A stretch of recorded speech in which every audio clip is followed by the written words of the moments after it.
Welcome to Heartbreak Chronicles. Ethan Ramsey adjusts the Patek Philippe watch on his cuff, the platinum case reflecting understated luxury in the soft light. The watch cost more than half the life savings of his father, a retired longshoreman. But for Ethan, this watch is more than just a symbol of wealth. It's a testament to his resilience and never-say-die attitude. He climbed from an obscure poor boy on the streets of Brooklyn to the pinnacle of power in New York's financial world. And this watch bears witness to all his struggles and glories. "Mr. Ramsey," came the sweet voice of the secretary through the intercom. "Mrs. Ramsey is calling about dinner arrangements for tonight." Ethan pressed the call button, his eyes still fixed on the multiple displays in front of him, the data pulsing on them representing the pulse of the global financial markets. "Pick up," he said as he picked up the phone, his body leaning back slightly against the valuable leather seat. "Ethan, dear," came Olivia's voice on the other end of the line, as elegant and charming as ever. "I just wanted to make sure that you'd be at Lou Bernardine tonight at 7 o'clock sharp. You know, Daddy, he's very strict about his sense of time." "When have I ever been late, Olivia?" Ethan's tone was calm, no mood swings audible. But deep inside him, seeds of doubt were growing. This doubt had been plaguing him for weeks, hanging over him like a dark cloud. "I'll be on time." "That's fine, honey." "Oh yeah. Mom mentioned that the Montgomerys might stop by tonight to say hello. And we have to look presentable." Olivia's voice held an imperceptible hint of anxiety. "Of course, image is important." Ethan hung up the phone and leaned forward, crossing his arms on the desk that was made of expensive mahogany. His gaze traveled through the huge floor-to-ceiling windows, taking in the entire bustle of Manhattan.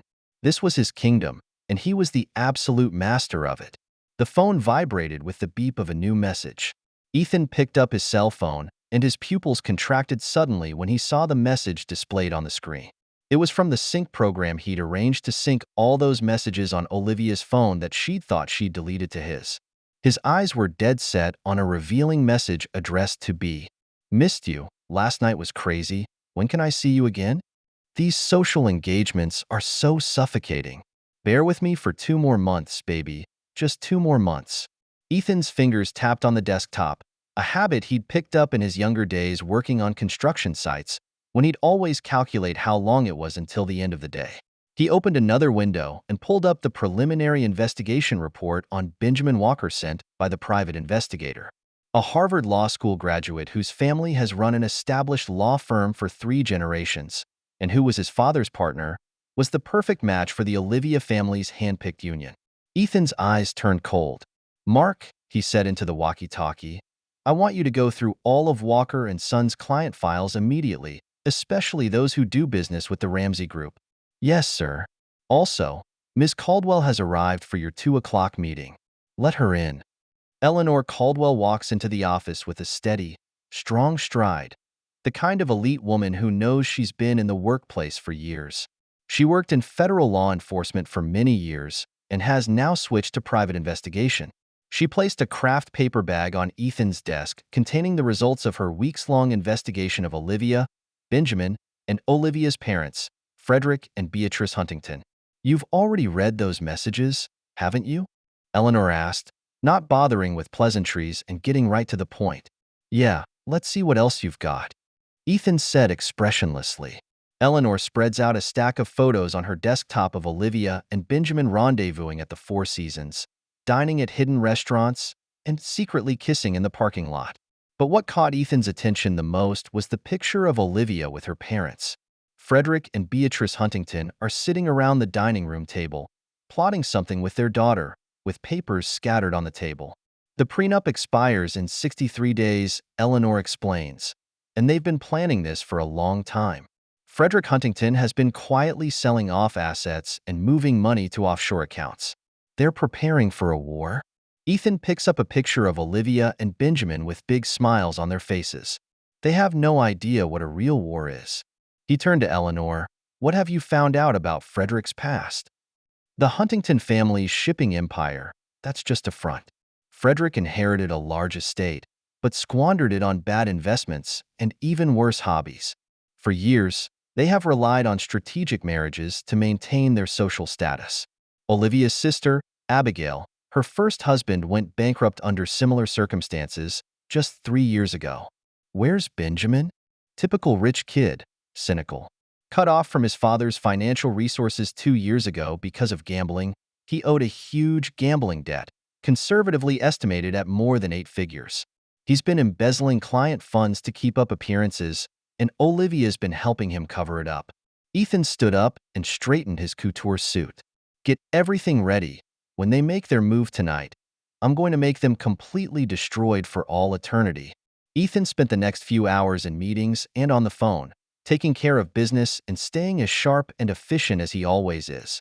No one could tell that he was orchestrating a storm big enough to destroy his wife's entire family. At 6:45 p.m., Ethan's car pulled up in front of Lou Bernardine.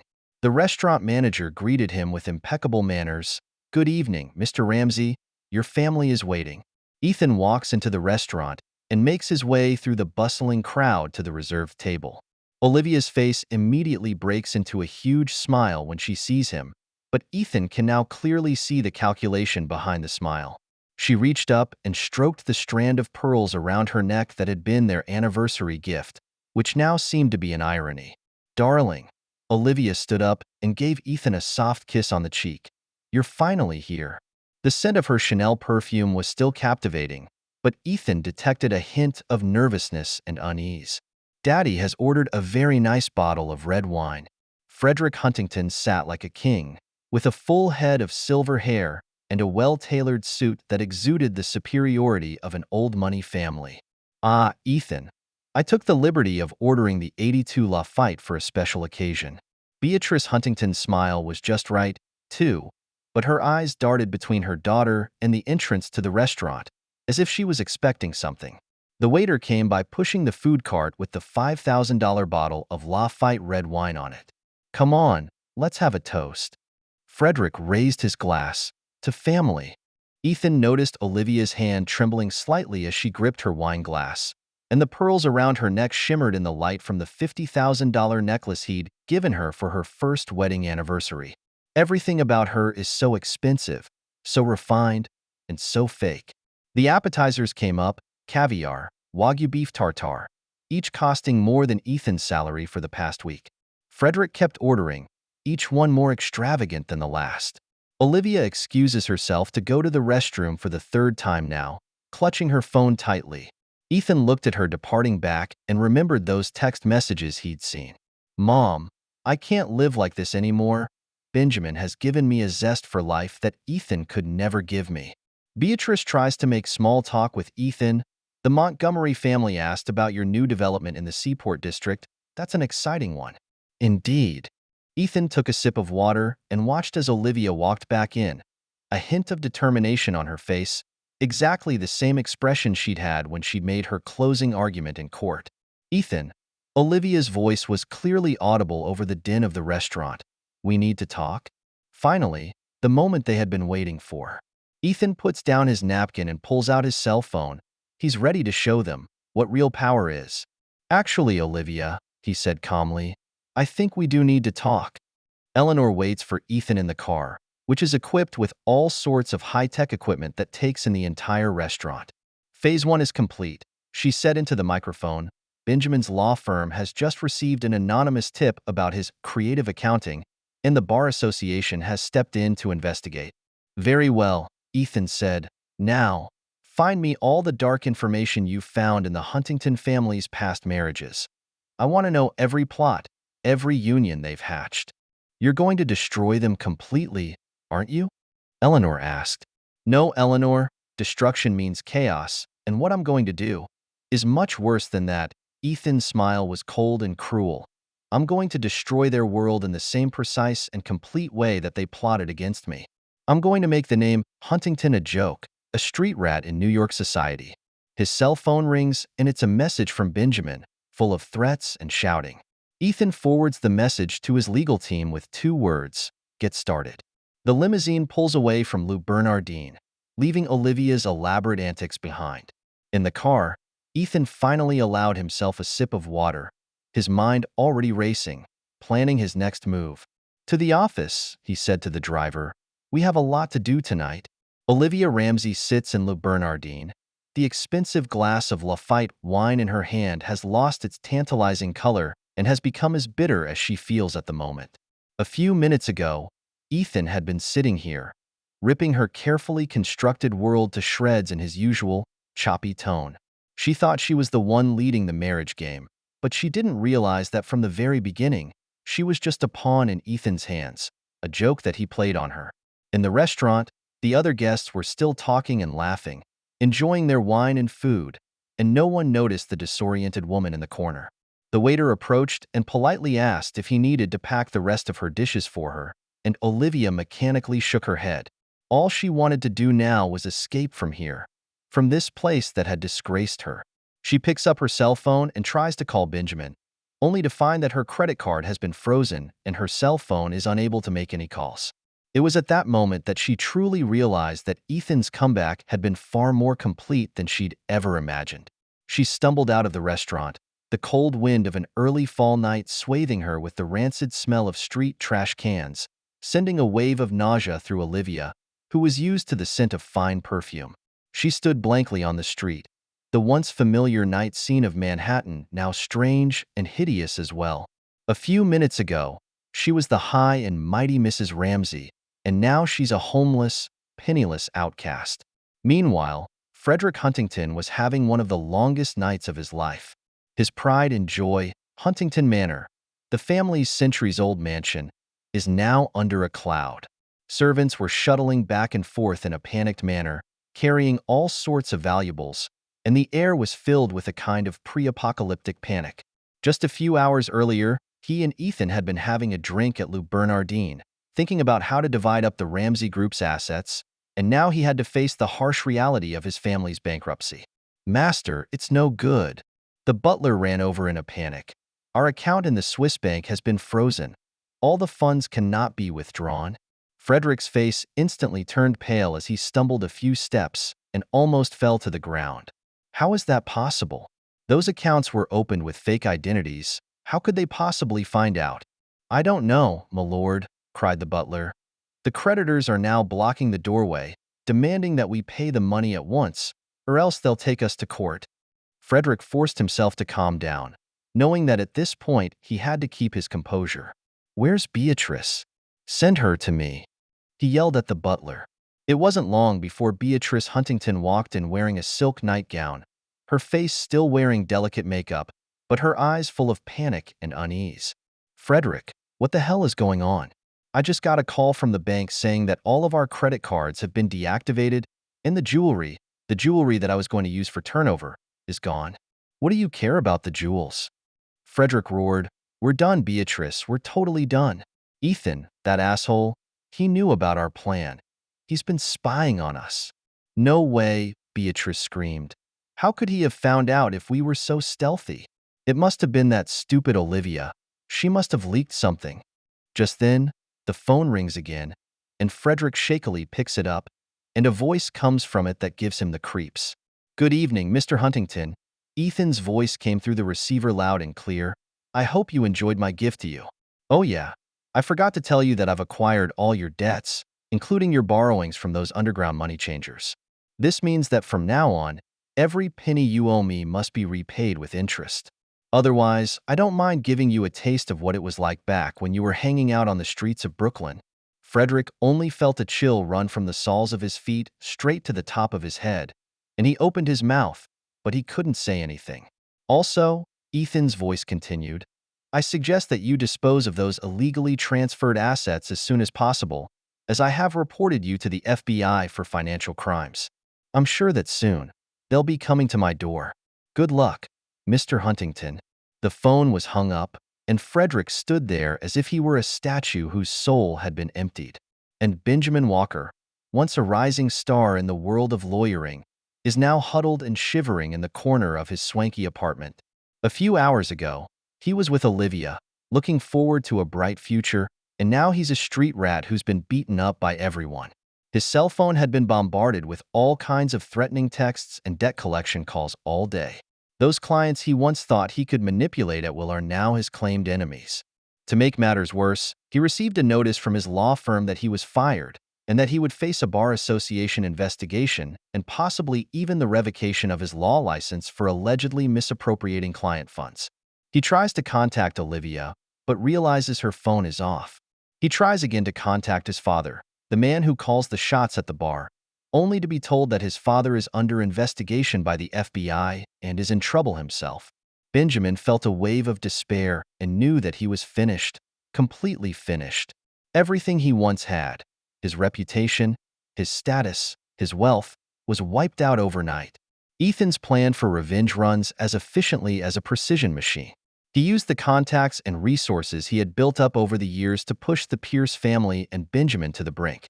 The team of private investigators he hires are as pervasive as ghosts, digging up their every secret and exposing them to the sunlight.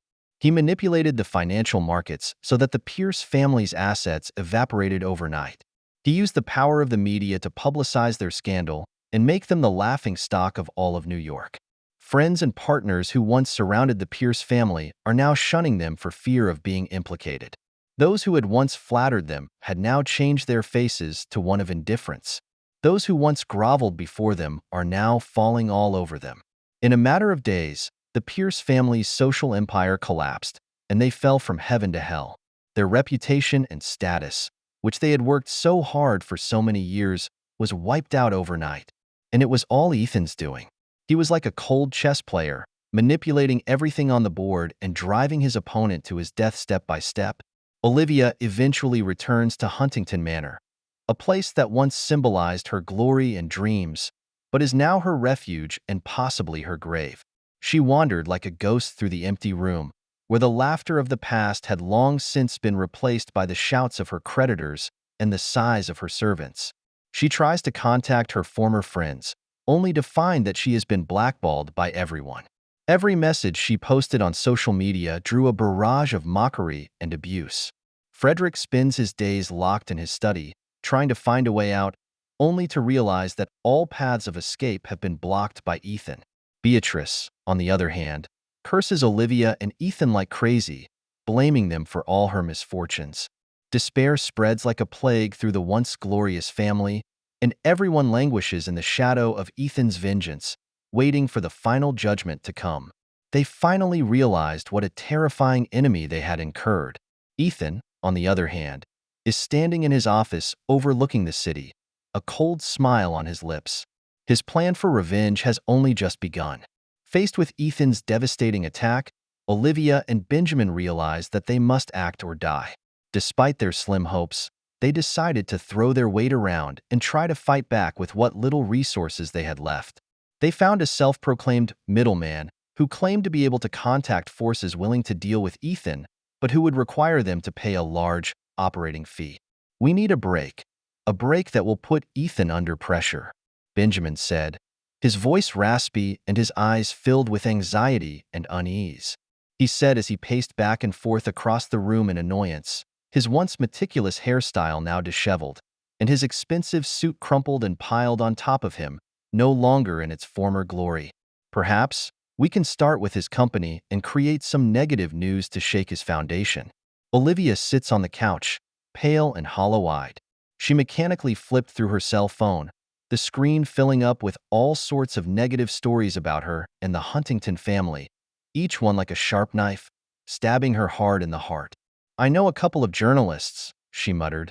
"Maybe I can get them to look into the Ramsey group and see if they can dig up some dark information." After much haggling, they finally reached an agreement with a middleman to use some of their remaining jewelry and artwork as collateral in exchange for a chance to fight back. A few days later, an anonymous whistleblower letter appeared on the desk of the Securities and Exchange Commission, SEC, alleging insider trading and market manipulation and citing a series of so-called proofs against the Ramsey Group. At the same time, several tabloids began to run negative stories about the Ramsey Group, claiming that the company had serious financial problems and suggesting that Ethan's success was based on illegal methods. The news immediately caused an uproar in the financial sector. Ramsey Group's share price began to fall, some investors began to sell their shares, and the market panicked. Olivia and Benjamin are holed up in a rundown motel, closely following the developments on the TV news. They hope that this storm of public opinion will put enough pressure on Ethan to force him to make concessions, or even to give up his vengeance against them. However, they underestimated Ethan's strength and determination. Ethan is like a seasoned hunter who has already laid a net in the dark, quietly waiting for his prey to fall into the net. Ethan was remarkably calm in the face of the sudden crisis. He immediately gathered the company's PR and legal teams to develop a response strategy. He personally appeared and gave interviews to several authoritative media outlets, denying all the allegations and stating that he would fully cooperate with the SEC's investigation. "These allegations are completely fabricated," Ethan said in front of the TV cameras, his eyes firm and his tone steady. "The Ramsey Group has always complied with the laws and regulations and operated legally. We trust the SEC to do us justice." Meanwhile, Ethan secretly instructs his team to investigate and track down the source of the letter. With his network of contacts in the financial and intelligence communities, he quickly targets Olivia and Benjamin. It turns out that the so-called go-between was just an informant for Ethan, who deliberately led Olivia and Benjamin into a trap by giving them false information to lure them into action. The SEC's investigation was quickly concluded and resulted in a finding of no violations by the Ramsey Group. The so-called evidence proved to be forged and the source of the letter was identified. A crisis that could have ruined Ethan's reputation is easily resolved by him. To add to Olivia and Benjamin's despair, the tabloids that had published the negative stories suddenly reversed course and began to publish positive stories about Ethan, praising him as a visionary, driven entrepreneur and a role model in the financial world. It turns out that the bosses behind these tabloids have long been bribed by Ethan, and what they did before was just to cooperate with Ethan in a play. "We've been tricked." Benjamin angrily tore the newspaper in his hands to shreds. "That bastard. He knew about our plan all along. He's been playing us." Olivia sat there frozen, despair in her eyes. She finally realizes that they're not even on the same level as Ethan. Their counterattack is, in Ethan's opinion, nothing more than a ridiculous farce. Meanwhile, Frederick Huntington's situation is getting tougher and tougher. He tries to use the contacts he has accumulated in the past in politics and business to find people who can help him. He reaches out to former partners, those who flattered him when he was in the limelight, hoping they will lend a hand. However, he got the same response: either excuses to shrug it off or just hanging up. With each disappointment and blow, Frederick's mental state became worse and worse. He began to hallucinate, often talking to himself in the air, and couldn't even recognize his own family. Beatrice looked at her husband's appearance, her heart in her mouth, but she could do nothing about it. She tried to contact their daughter, Abigail, in the hope that she would come back to help them, but Abigail declined her request by stating that she no longer had any ties to the family. In desperation, Frederick came up with a last resort. He recalled that during his tenure as president of a certain foundation, he had used his position to gather some shady information about Ethan, including some evidence of shady dealings in his early business endeavors. He thinks this could be his last chance, and maybe he can use this information to threaten Ethan for a silver lining. He locked himself in his study and rummaged through the boxes for the papers.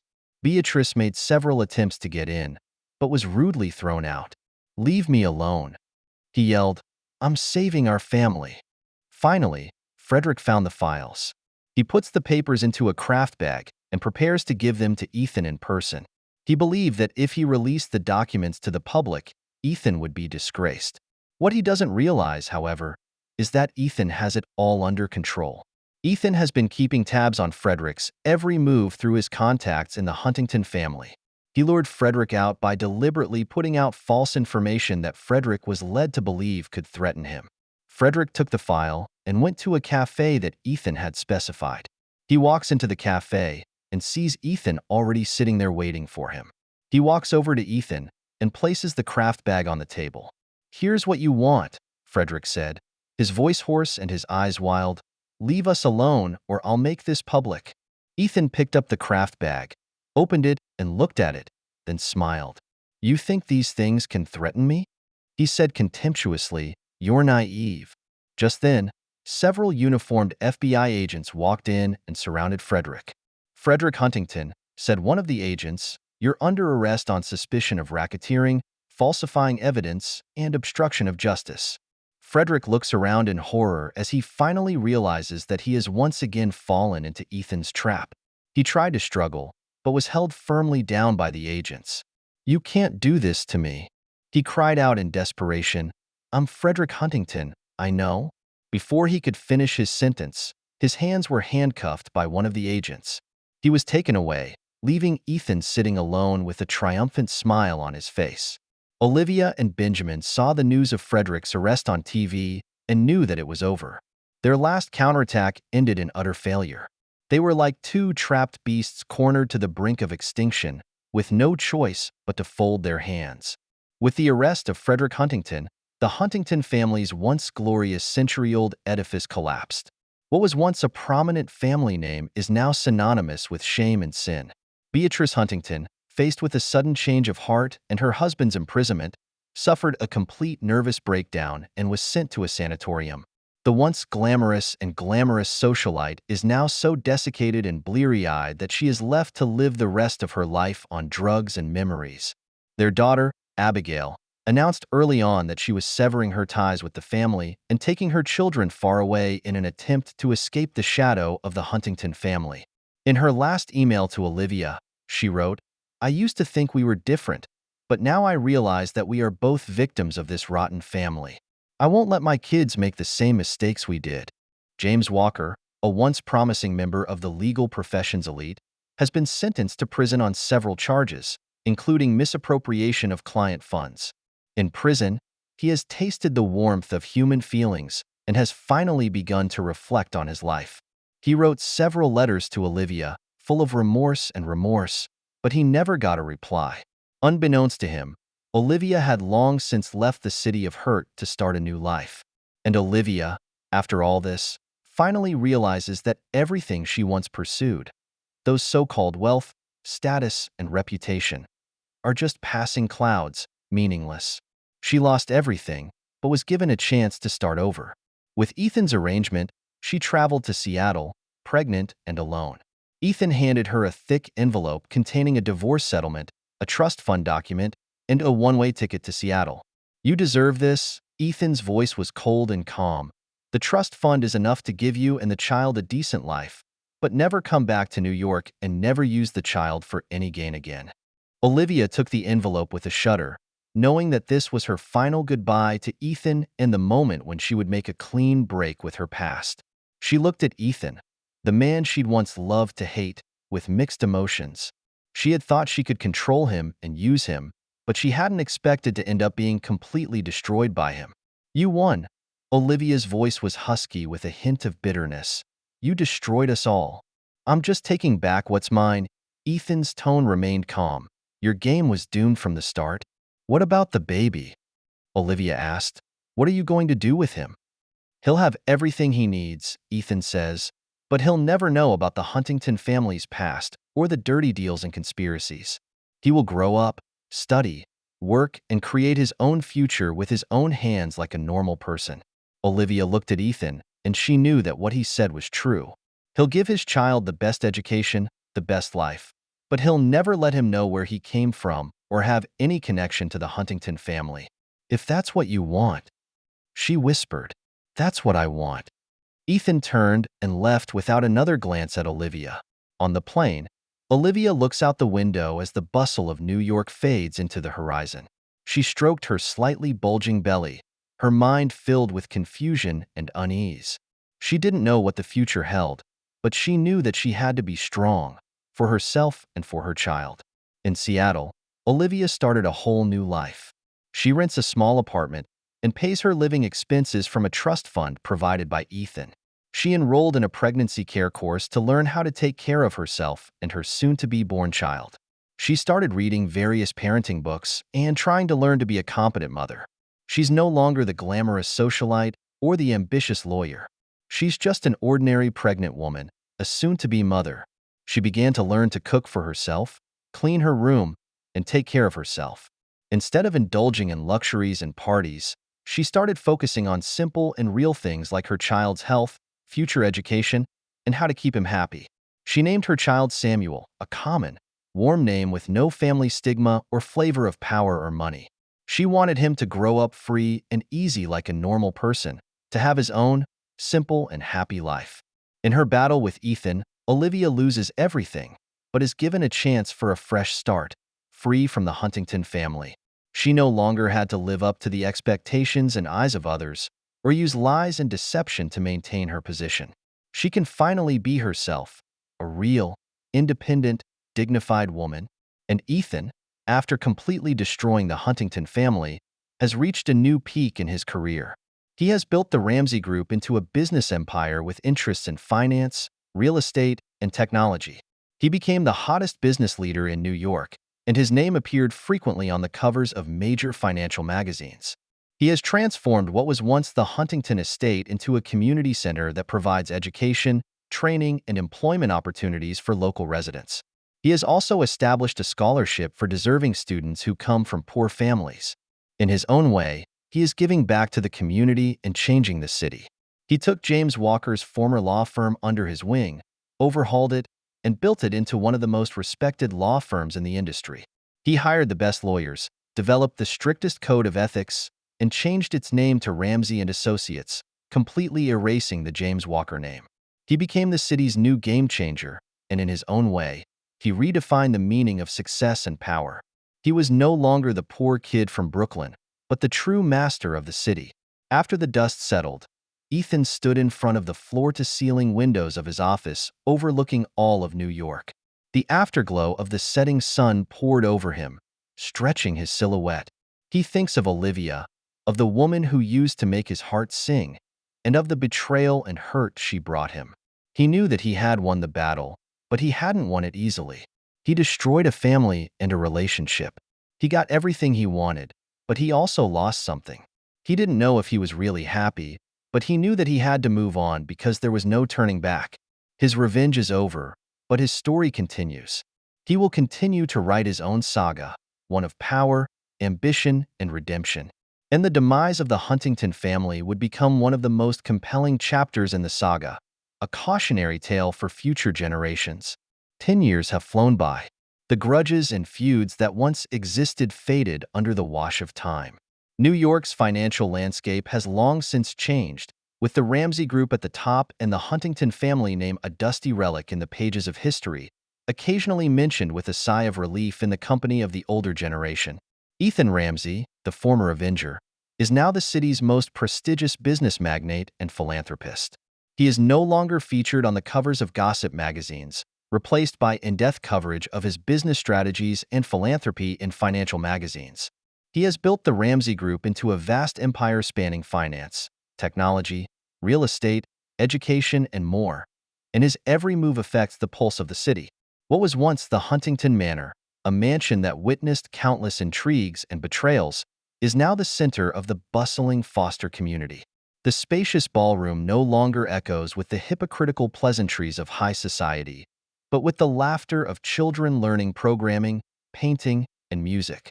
What was once a stable has been transformed into a modern library that provides a quiet and comfortable study space for the community.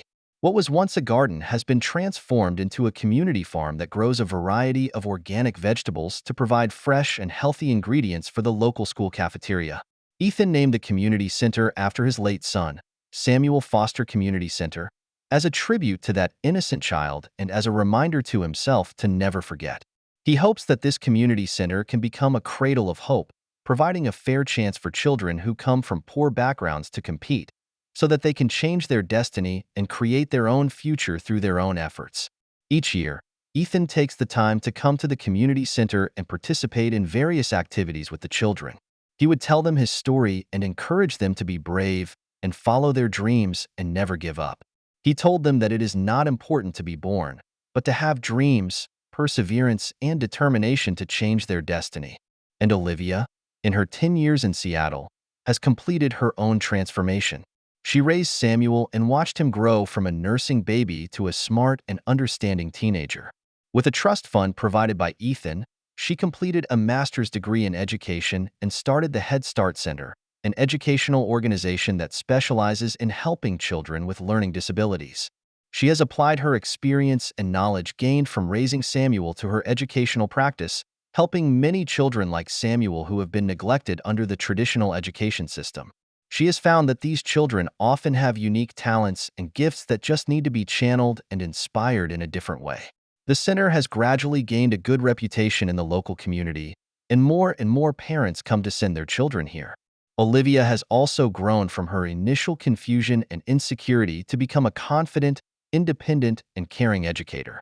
She is no longer the doddering flower dependent on a man, but has become a tree that can stand on its own against the wind and rain, holding up a sky of hope for the children. Samuel is 10 years old and has inherited his father Ethan's intelligence and his mother Olivia's tenacity. He knows he has a very wealthy father, but he doesn't know about his complicated past with his father or the existence of the Huntington family. Olivia has buried the past deep in her heart, and she wants Samuel to grow up in a healthy, sunny environment, away from all the hate and intrigue. Every summer, Samuel visits his father in New York. Ethan would take him on tours of the Ramsey Group to show him how the business world works, and to museums and art galleries to cultivate his artistic side. Ethan did his best to make up for his absence in Samuel's upbringing, but he never mentioned his mother to Samuel, nor the Huntington family. Samuel is curious about his mother, and he once asked Ethan why his mom never came to New York and why they couldn't live together. Ethan always passes it off with various excuses, telling Samuel that his mother was a very good educator who had her own career and pursuits in Seattle. On Samuel's 10th birthday, Ethan gave him a special gift, a family photo. In the photo, Ethan and Olivia are standing on either side with young Samuel in the center. These are Ethan's computer-generated photos, a way of making amends for the past and a promise for the future. "That's your mom," Ethan said, pointing to Olivia in the photo. "She's a really amazing woman." Samuel looked at the picture with longing in his eyes. How he wished that one day he could actually be with his mom and dad and have a complete family like all the other kids. And Olivia, in Seattle, received Samuel's birthday photo from Ethan. In the photo, Samuel is smiling brightly with confidence and joy in his eyes. Olivia's eyes moistened, knowing that it was Ethan's affirmation of her and a release from their past. She keeps the photo at the foot of her bed and looks at it every night before she goes to sleep. She thanks Ethan for giving Samuel a bright future and for the chance to start over. She knew that they could never go back to the past between them, but they could make a better future together for the sake of their children. For 10 years, James Walker spent a long sentence in prison. He has long since ceased to be the spirited elite of the legal profession, but a middle-aged man who has gone through many vicissitudes of life and is full of remorse. He has been actively rehabilitated in prison, learning new skills and utilizing his knowledge of the law to provide legal advice to his fellow inmates. He began to reflect on his life, realizing the mistakes and absurdities he had made. After his release from prison, James returns to New York, but instead of looking for Ethan or Olivia, he chooses to open a small legal consulting firm in a remote town, specializing in providing legal assistance to the underprivileged who can't afford a lawyer. With his actions, he atoned for the wrongs he had committed and redeemed his soul. Frederick and Beatrice Huntington, on the other hand, disappeared from the public eye completely. Frederick spent the rest of his life in prison and died a few years ago after a long illness. Beatrice remained in a nursing home, her mental state never improving, and she was unable to move on from her past until the end of her life. One afternoon, 10 years later, Ethan stood on the top floor of the Foster Community Center, overlooking the vibrant community. Children run and play in the playground, old people take a leisurely walk in the garden, and young people study seriously in the classroom. Everything here is very different from the Huntington manor of 10 years ago. Ethan's assistant, Margaret, a young, capable woman, comes up to him and reports to him. "Mr. Ramsey, Ms. Olivia, the director of the Head Start Center, sent a partnership proposal to work with us to establish a branch in New York to reach more children." Ethan took the proposal and read it carefully. In her proposal, Olivia elaborated on the educational philosophy and operational model of the center, as well as her plans for the future. Ethan's face broke into a long overdue smile, knowing that Olivia had found her own path in life and was doing very well. "Respond to Ms. Olivia," Ethan said, "and just say that we would love to work with her to make a difference in the future of our children." Margaret nodded and turned away. Ethan looks out the window, the sun on his face, warm and bright. He knew that the feud, which had spanned 10 years, had finally come to a happy conclusion. His feud with Olivia and the Huntington family will fade into history with the passage of time. And his and Olivia's son, Samuel, will start a new chapter in his life in a whole new era. He will inherit his father's wisdom and courage and will have his mother's kindness and fortitude. He will move on to a brighter future with the blessings of both parents. And Ethan, too, will continue his journey as he continues to use his wisdom and power to change the world and create a better future. With his actions, he will prove to all that true success is not built on hate and destruction, but on love and hope. This, then, is his true legacy, one that transcends wealth and power, one that will last forever.